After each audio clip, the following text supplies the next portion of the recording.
Welcome again दोस्तों।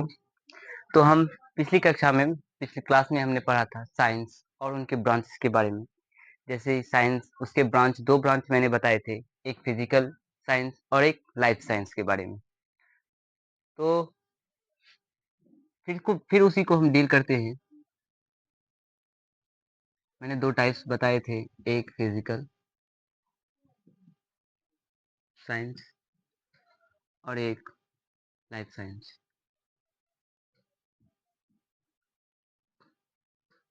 Physical science, इसमें हम ये बताए थे जिसमें हम निर्जीव, जिसको नॉन लिविंग थिंग्स कहते हैं,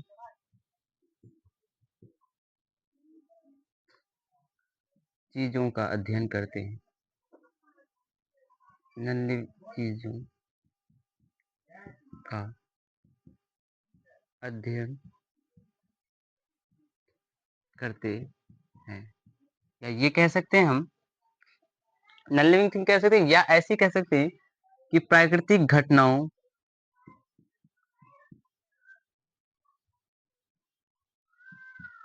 का अध्ययन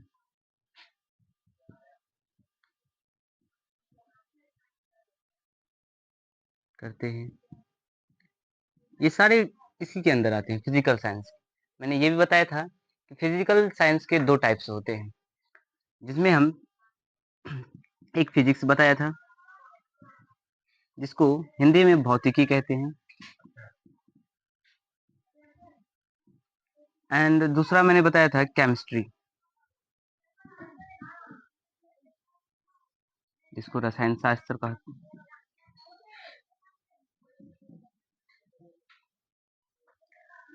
इसके अंदर हम जैसे फोर्स, मोशन, मैग्नेटिज्म,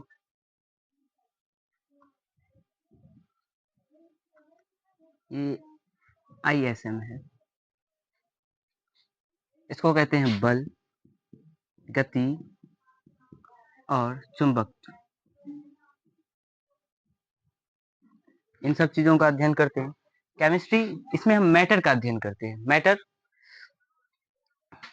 जिसको पदार्थ कहते हैं, इसमें पदार्थ के गुण, जैसे उसके प्रॉपर्टीज, उसका स्ट्रक्चर, इनके बारे में हम जानते हैं। तो ये सारे थे फिजिकल ब्रांच। अब हम डील करेंगे लाइफ साइंस के बारे में, जिसको हम कहते हैं जीव विज्ञान।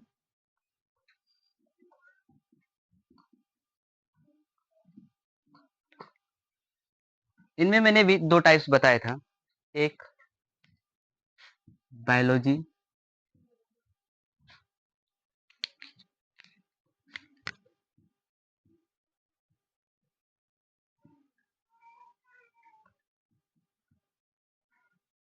और एक बॉटनी।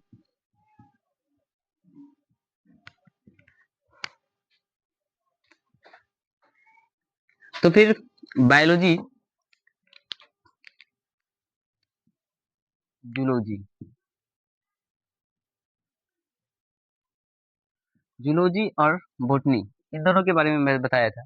जिसमें जूलॉजी में जिसपे इंसान यानी एनिमल्स पे स्टडी जो किया जाता है, उसको कहते हैं जूलॉजी। और बॉटनी, जिसे पेड़ पौधों पर अध्ययन किया जाता है, उसे बॉटनी कहते हैं।